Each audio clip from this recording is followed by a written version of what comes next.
이번 시간에 우리 소프트웨어 관련 용어에 대해서 같이 한번 살펴보도록 하겠습니다. 자, 우리 소프트웨어 관련 용어에 보게 되면 여러 가지 이제 용어들이 나와요. 자, 이 용어들이 이제 실제로 시험 문제로 이제 자주 출제가 되거든요. 자주 출제가 되기 때문에 뭐가 어떤 용어인지는 그 정도는 이제 여러분들이 구분할 수 있도록 꼭 기억하고 지나가셔야 돼요. 자, 그럼 이제 첫 번째 거부터 같이 한번 보자고요. 자, 우리 첫 번째 보니까 이제 인공지능 AI다. 그렇게 나옵니다. 자, 우리 인공지능 AI라는 거 참 요즘에 이제 많이 들어보셨죠? 그래서 이 AI라는 거를 그냥 한마디로 딱 표현하자면 사람처럼 이제 행동하도록 만들어진 그런 장치들을 보고 우리가 이제 인공지능 AI 그렇게 이제 부르는 거예요. 그래서 우리 일상생활에 보게 되면 이제 사용되는 그런 인공지능들이 참 많아요. 우리가 이제 가장 대표적으로 이제 많이 알고 있는 게 알파고라는 거 그런 것도 있고요. 그리고 요즘에 이제 논란이 많이 되고 있는 인공지능 화가도 있죠. 해서 요즘에 이제 인공지능으로 이제 그림 그리는 그런 사이트들이 요즘에 이제 많이 나왔습니다. 해서 어떤 그림을 어떻게 어떤 형태로 이제 그려달라 그런 식으로 이제 구체적으로 우리가 이제 텍스트를 직접 이제 입력을 하게 되면 우리가 원하는 그런 그림들이 자동으로 이제 뚝딱 하고 그림이 이제 그려진다고요. 그리고 우리가 이제 일상생활에 보게 되면 인공지능이 참 많은데 어떤 게 있냐? 우리 테슬라가 됐든 구글이 됐든 현대자동차가 됐든 그런 곳에서 이제 자율주행 자동차를 이제 만들고 있죠. 그런 자율주행 자동차도 하나의 이제 인공지능이고요. 그리고 우리가 이제 집에서 많이 사용하고 있는 스마트 스피커 있죠. 그런 것도 이제 하나의 인공지능이고, 그리고 우리 카카오 상담톡이 됐든 아니면 네이버 톡톡이 됐든 아니면 채널톡이 됐든 그런 이제 챗봇 그것도 이제 하나의 인공지능이고, 그 다음에 넷플릭스가 됐든 구글이 됐든 페이스북이 됐든 그런 데서는 개인의 이제 취향에 맞게 개인화 전부 다 이제 추천을 해주죠. 그런 것도 이제 하나의 인공지능이에요. 해서 요즘에 점점 이제 시간이 지나면 지날수록 인공지능 이런 게 이제 점점 많이 이제 나오고 있습니다.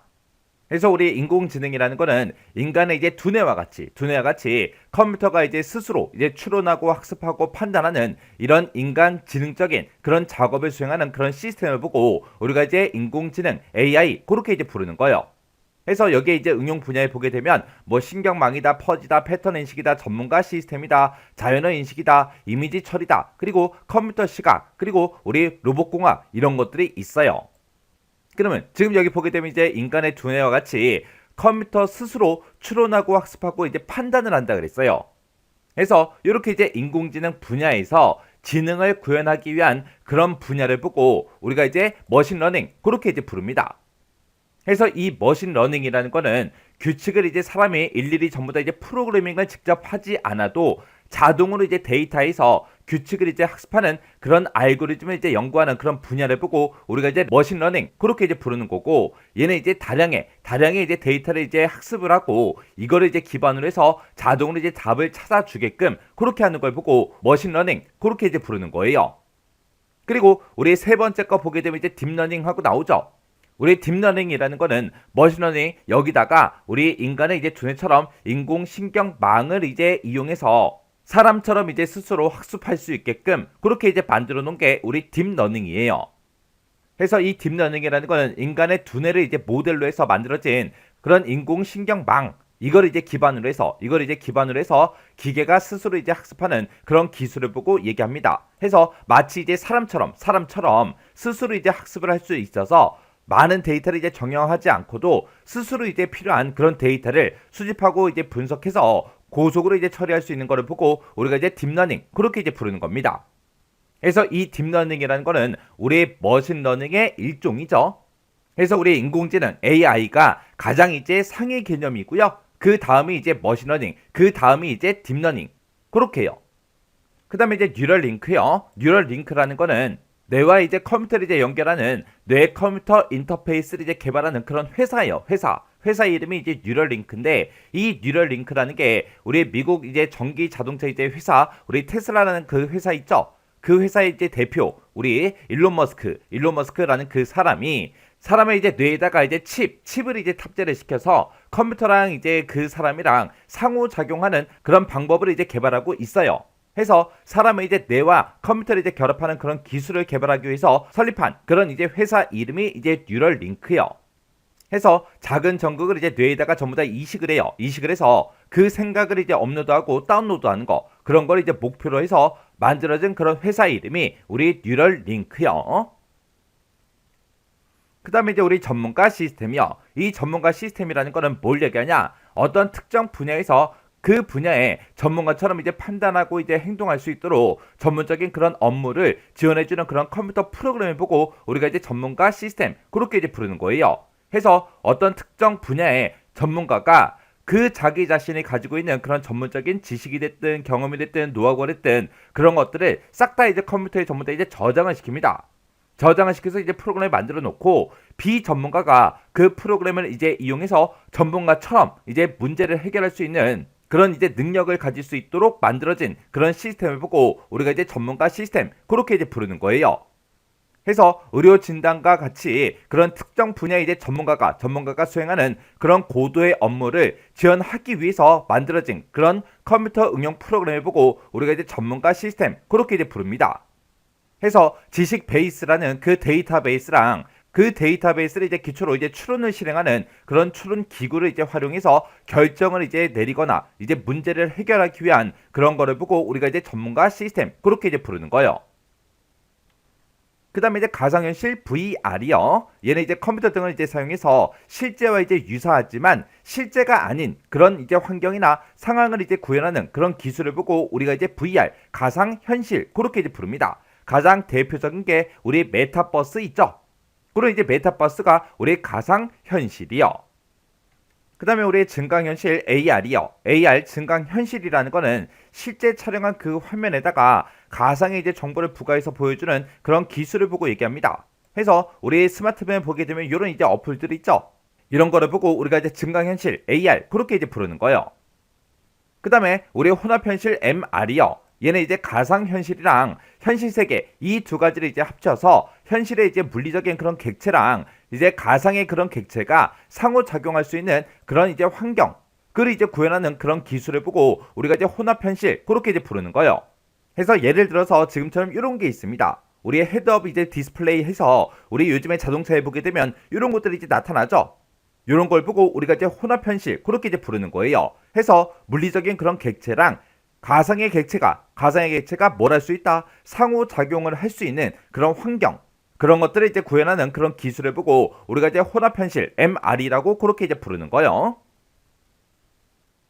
그 다음에 이제 우리 그레이웨어요. 그레이웨어라는 건 뭘 얘기하냐? 소프트웨어를 이제 제공하는 그 입장에서는 악의적이지 않은 그런 유용한 이제 소프트웨어다, 그렇게 이제 주장할 수 있지만 사용자 입장에서는 그 소프트웨어가 이제 유용할 수도 있고 악의적일 수 있는 그런 소프트웨어를 보고 우리가 이제 그레이웨어, 그렇게 이제 부르는 거예요. 이런 이제 그레이웨어에 보게 되면 애드웨어다, 트랙웨어다, 아니면 우리 악성 코드나 악성 공유웨어 이런 것들을 보고 우리가 이제 그레이웨어, 그렇게 이제 부르는 겁니다. 지금 여기 보게 되면 이제 애드웨어라고 그렇게 되어 있죠. 이 애드웨어라는 건 뭘 얘기하냐? 우리가 요즘에 이제 스마트폰을 가지고 게임을 참 많이 하는데 이런 게임들에 보게 되면 중간중간에 꼭 광고를 보게끔 그렇게 이제 만들어 놓죠.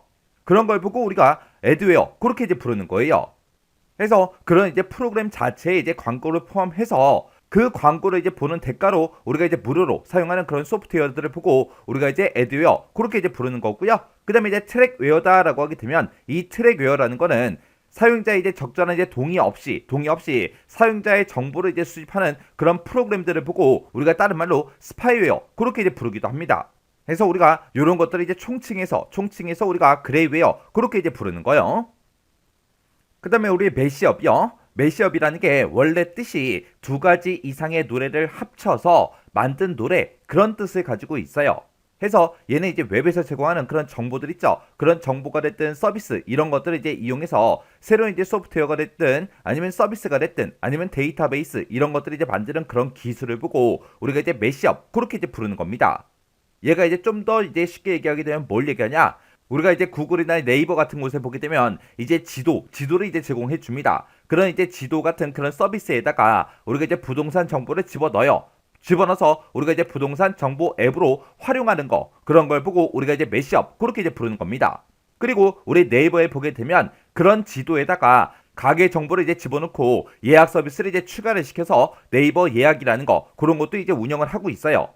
해서 내가 만약에 이제 특정 호텔에 만약에 이제 예약을 하고 싶다. 그러면 우리가 이제 네이버에서 그 호텔을 이제 입력을 하고 그 호텔에 우리가 이제 홈페이지로 이동한 다음에 거기서 이제 우리가 예약을 이제 해야 돼요. 근데 그렇게 하지 않고 우리가 이제 네이버 지도를 켜놓고 우리가 거기서 이제 호텔을 이제 입력을 해요. 입력을 하면 그 호텔의 이제 위치가 짜잔 하고 뜨겠죠. 그러면 거기서 바로 그냥 예약할 수 있게끔 그렇게 이제 만들어 놓은 겁니다. 그렇게 이제 호텔이 됐든 아니면 식당이 됐든 아니면 우리가 이제 뭐 아쿠아리움이 됐든 아니면 우리 뷔페가 됐든 그런 것들을 이제 예약할 수 있게끔 그렇게 이제 해 놓은 거. 그런 걸 보고 우리가 이제 매시업 그렇게 이제 부르는 거예요. 그 다음에 이제 우리 리치 인터넷 애플리케이션이요. 얘를 이제 우리가 리아라고 그렇게 이제 불러요. 얘는 이제 플래시 애니메이션 그 기술이랑 우리 웹서버 애플리케이션 그 기술을 통합을 해서 기존에 가지고 있던 그런 HTML보다는 역동적이고 인터랙티브한 그런 웹페이지를 이제 제공하는 그런 신개념의 우리 플래시 웹페이지 제작 기술을 보고 우리가 이제 리치 인터넷 애플리케이션 그렇게 이제 부르는 거예요. 그 다음에 우리 시멘틱 웹이요. 시멘틱 웹이라는 건 뭘 얘기하냐? 우리가 지금 사용하고 있는 이런 웹들은 전부 다 사람이 직접 이제 마우스가 됐든 키보드가 됐든 이런 것들을 이용해서 원하는 정보를 찾아서 우리가 직접 보고 이해하는 그런 웹이죠. 근데 이 시멘틱 웹이라는 거는 컴퓨터가 이해할 수 있는 그런 웹을 보고 우리가 이제 시멘틱 웹이라고 그렇게 이제 부릅니다. 그래서 우리가 이제 웹을 만들 때 컴퓨터가 이해할 수 있는 그런 형태로 이제 만들어 놓게 되면 기계들끼리 서로 이제 의사소통이 이제 가능하겠죠. 해서 기계들끼리 서로 이제 정보를 주고받고 하면서 자체적으로 이제 필요한 일들을 처리할 수도 있다고요. 이런 지능형 웹을 보고 우리가 이제 시멘틱 웹 그렇게 이제 부르는 겁니다. 해서 컴퓨터가 사람을 이제 대신해서 정보를 읽고 이해하고 가공을 해서 새로운 정보를 이제 만들어낼 수 있도록 이해하기 쉬운 그런 의미를 가진 차세대 지능형 웹을 보고 우리가 이제 시멘틱 웹 그렇게 이제 부르는 거예요. 이런 시멘틱 웹에 보게 되면 이제 핵심 기술이 이제 세 가지가 있습니다. 우리 웹 자원을 이제 서술하기 위한 그런 자원 서술 기술도 있고요. 온톨로지를 통한 지식 서술 기술도 있고 그리고 통합적으로 이제 운영하기 위한 에이전트 기술 이렇게 이제 세 가지 이제 핵심 기술이 있습니다. 여기 보게 되면 지금 온톨로지를 통한 지식 서술 기술하고 그렇게 나는데 여기서 이제 온톨로지라는 게 뭘 얘기하냐? 내가 만약에 이제 영어로 되어 있는 그런 이제 문서들을 쭉쭉쭉 보다가 모르는 이제 단어가 나왔어요. 그러면 우리는 뭐래요? 우리는 이제 컴퓨터를 켜서 이제 그 단어를 검색을 해보겠죠. 검색을 하게 되면 이제 컴퓨터에 들어있는 그런 어학사전에서 그 내용에 대해서 이제 뜻과 이제 발음 그런 것들을 전부 다 이제 알려줄 거예요. 그런 이제 사전을 보고 우리가 이제 온톨로지 그렇게 이제 부르는 겁니다. 그래서 이 온톨로지라는 거는 인간뿐만 아니라 컴퓨터도 정보를 이해할 수 있도록 해주는 그런 개념화 명세를 보고 우리가 이제 온톨로지 그렇게 이제 부르는 거예요. 그래서 우리 시멘틱 웹의 핵심 기술에는 우리 자원 서술 기술, 지식 서술 기술, 에이전트 기술 이렇게 이제 세 가지가 있어요. 그 다음에 우리 증발품이요. 증발품이라는 거는 말 그대로 증발했다는 그 뜻이에요. 우리가 이제 판매 계획이 됐든 배포계 그런 것들을 이제 발표를 했어요. 발표를 했는데 실제로는 우리 고객한테 판매가 되지 않거나 배포되지 않고 있는 그런 소프트웨어를 우리가 총칭해서 우리가 이제 증발품 그렇게 이제 부르는 거예요. 그 다음에 오픈 그리드 서비스 아키텍처요. 얘는 이제 애플리케이션의 이제 공유를 위한 그런 웹 서비스를 우리 그리드상에서 제공하기 위해서 만들어놓은 그런 개방형 표준을 보고 우리가 이제 오픈 그리드 서비스 아키텍처 그렇게 이제 부릅니다. 지금 여기 보게 되면 이제 이 제목에도 그리드라는 말이 들어갔고요. 지금 여기도 보니까 그리드상에서 제공하기 위해 만들어진 그런 개방형 표준이다 그렇게 나왔죠. 이 그리드라는 거는 원래 웹에서는 우리가 이제 한 번에 한 곳만 연결할 수 있었어요. 근데 이 그리드라는 거는 동시에 이제 여러 곳을 연결시킬 수 있는 그런 인터넷망 구조를 보고 우리가 이제 그리드 그렇게 이제 부르는 겁니다. 해서 얘는 이제 웹 서비스의 이제 표준을 이제 적극적으로 이제 따르고요. 기존에 이제 웹 개발 툴들 있죠. 그런 것들을 그대로 이제 사용할 수 있다. 그런 장점을 가진 게 우리 오픈 그리드 서비스 아키텍처요. 서비스 지향 아키텍처요. 얘는 이제 SOA 그렇게 이제 부르는데 이 서비스 지향 아키텍처라는 게 뭘 얘기하냐?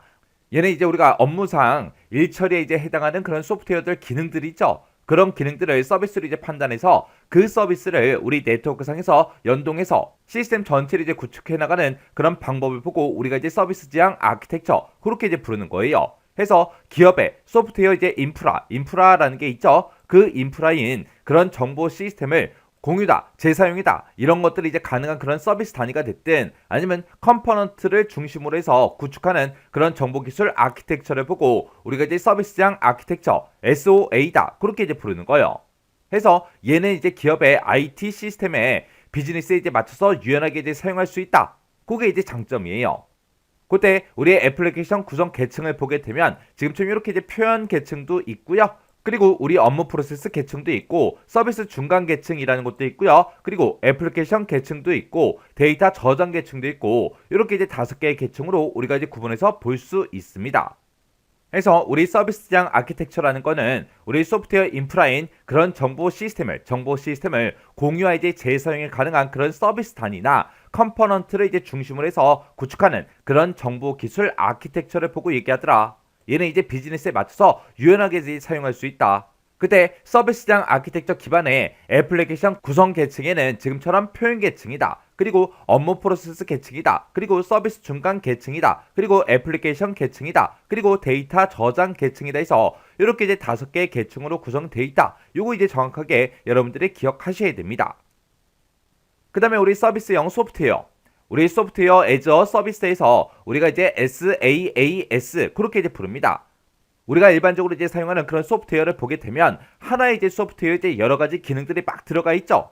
내가 만약에 그 기능이 만약에 100가지가 있는데 그 중에서 내가 10가지가 우리 회사에 이제 필요해요. 그러면 나는 그거를 원래 쓸 때는 그 소프트웨어를 전부 다 이제 구입을 해서 내가 이제 이용을 해야 되겠죠. 근데 그렇게 이용하게 되면 돈도 많이 들어가고 너무 이제 비효율적이에요. 그래서 그런 소프트웨어의 여러 개의 이제 기능 중에서 사용자가 이제 필요로 하는 그런 서비스만 이용할 수 있도록 해놓은 그런 이제 소프트웨어를 보고 우리가 이제 서비스형 소프트웨어 그렇게 이제 부르는 거예요. 그러면 그런 소프트웨어를 이제 공급하는 공급 업체가 있겠죠. 그런 공급 업체가 하나의 플랫폼을 이용해서 다수의 이제 고객한테 소프트웨어 이제 서비스를 이제 제공을 합니다. 제공을 하면 사용자가 이제 필요로 하는 그런 서비스만 이용을 하고 이용한 만큼 이제 돈을 지급하는 그런 방식을 보고 우리가 서비스형 소프트웨어 SaaS 그렇게 이제 부르는 거예요. 복잡 이벤트 처리 우리 CEP요. CEP라는 건 뭘 얘기하냐면은 우리가 지금 살고 있는 이런 세계에서는 수많은 데이터가 막 쏟아지고 있죠. 그리고 발생하는 그 데이터의 양이 점점 이제 늘고 있는데 그 중에서 이제 비즈니스적으로 의미 있는 그런 데이터를 신속하게 이제 추출하고 처리하기 위해서 복잡한 데이터를 이제 처리하는 그 기술, 우리 CEP라는 게 이제 등장을 한 거예요. 해서 실시간으로 이제 발생하는 그 많은 이제 사건 중에서 의미 있는 것들만 이제 추출할 수 있도록 사건의 이제 발생 조건 같은 것들을 이제 정의를 해서 데이터를 이제 처리하는 그런 방법을 우리가 복잡 이벤트 처리 CEP 그렇게 이제 부르는 거예요. 해서 금융이다, 통신이다, 전력이다, 물류다, 국방이다 이런 데서 대용량의 이제 데이터 스트림에 대한 그런 요구에 실시간으로 이제 대응하기 위해서 개발된 그런 기술이 우리 CEP 복잡 이벤트 처리요. 우리 디지털 트윈이요. 디지털 트윈이라는 건 뭘 얘기하냐면은 현실 세계에서 이제 사용되는 그런 장비가 됐든 기계가 됐든 사물이 됐든 그런 것들을 컴퓨터 속에 이제 가상 세계에서 구현하는 거를 보고 우리가 이제 디지털 트윈 그렇게 이제 부르는 거예요. 해서 가상의 공간을 실물과 똑같이 이제 만들어서 여러 가지 이제 우리가 시뮬레이션을 통해서 검증해보는 그런 기술을 보고 얘기합니다. 해서 우리가 이제 실제 제품이 이제 만들어지기 전에 시뮬레이션을 통해서 발생할 수 있는 그런 문제점 그런 것도 이제 파악을 할 수 있겠죠. 그리고 그런 문제점들을 우리가 이제 해결하기 위해서 활용이 되는 게 우리 디지털 트윈이요. 해서 현실 속의 그런 사물들을 소프트웨어로 뭘 한다? 가상한 그런 모델을 보고 우리가 이제 디지털 트윈 그렇게 이제 부르더라. 해서 실제 자산의 이제 특성에 대한 그런 정확한 정보도 이제 얻을 수가 있고 최적화다. 그리고 돌발 사고 이제 최소화다. 그리고 생산성 증가다. 이런 이제 우리 설계부터 시작해서 우리 제조다, 서비스다 이런 것들에 이르는 모든 과정의 효율성을 이제 향상시킬 수가 있습니다. 해서 우리가 이제 현실 속에 그런 사물을 이제 대신해서 다양한 상황을 이제 모의 시험하기 위한 그런 용도로 이제 사용이 되는 게 우리 디지털 트윈이요. 그래서 우리 디지털 트윈이라는 건 뭐다? 현실 속에 있는 그런 사물들을 어떻게 한다? 소프트웨어를 이제 가상화한 그런 모델을 보고 얘기하더라. 그 다음에 우리 텐서플로우요. 텐서플로우라는 건 뭘 얘기하냐? 얘네 우리 AI에 보게 되면 이제 딥러닝이 있었고 머신러닝이라는 게 있다 그랬죠. 그런 것들을 이제 쉽게 구현할 수 있도록 다양한 기능을 이제 제공해주는 그런 오픈소스 소프트웨어 라이브러리를 보고 우리가 이제 텐서플로우 그렇게 이제 부릅니다. 해서 이 텐서플로우라는 거는 구글에 보게 되면 이제 구글 브레인이라는 그 팀이 있어요. 그 팀이 만들어 놓은 건데 얘는 이제 다양한 작업에 대해서 데이터 흐름 프로그래밍을 위한 그런 오픈소스 소프트웨어 라이브러리를 보고 우리가 이제 텐서플로우 그렇게 이제 부릅니다. 그래서 얘는 이 텐서플로우라는 거는 대부분 이제 C++ 언어로 전부 다 이제 제작이 됐고요. 그리고 파이썬이다, 자바다 이런 이제 다양한 언어를 또 지원을 해줘요. 해서 구글에 이제 검색이 됐든 음성 인식이 됐든 번역이 됐든 그런 구글 서비스 전반에서 다양하게 이제 사용이 되고 있는 게 우리 텐서플로우요. 그 다음에 이제 우리 시큐어 코딩이라는 거요. 지금 여기 보게 되면 시큐어라는 말도 붙어 있고 지금 여기 보면 이제 코딩이라는 말도 들어가 있죠. 우리가 이제 코딩이라는 거는 우리 프로그래밍 언어요. 컴퓨터 언어. 우리 C 언어다, 자바다, 파이썬이다 해서 여러 가지 이제 프로그래밍 언어들이 있죠. 그런 이제 프로그래밍 언어를 이용해서 실제로 이제 우리가 프로그램을 이제 작성하는 거, 코드를 이제 작성하는 거, 그걸 보고 우리가 코딩이라고 그렇게 이제 부르는 거죠. 근데 그 앞에 이제 시큐어라는 말이 붙어 있다고요. 그러면 우리가 이제 소프트웨어를 개발하는 그런 여러 개의 단계 중에서 실제로 이렇게 프로그램 코드를 이제 작성하는 그런 이제 단계가 우리 구현 단계죠. 그래서 우리 소프트웨어의 이제 구현 단계에서 발생할 수 있는 그런 여러 가지 이제 보안 취약점들이 있는데 그런 보안 취약점들을 최소화하기 위해서 보안 요소들을 이제 고려해서 우리가 이제 코딩하는 걸 보고 우리가 이제 시큐어 코딩이다 그렇게 이제 부르는 거예요. 그래서 맨 처음에 이제 프로그램을 이제 실제로 이제 개발하기 전에 사용자들의 이제 요구사항들이 엄청나게 이제 많이 있었을 거예요. 그런 이제 여러 가지 이제 요구사항들을 가지고 우리가 요구사항 그 분석 단계에서 여러 가지 이제 요구사항들 중에서 보안 항목에 이제 해당하는 것들을 싹 다 이제 식별을 하고 그렇게 이제 식별된 그런 이제 항목들을 가지고 우리가 보안 설계서라는 걸 이제 작성을 합니다. 해서 우리가 이제 보안 설계서라는 걸 이제 참고해서 우리가 이제 시큐어 코딩을 이제 해주는 거예요.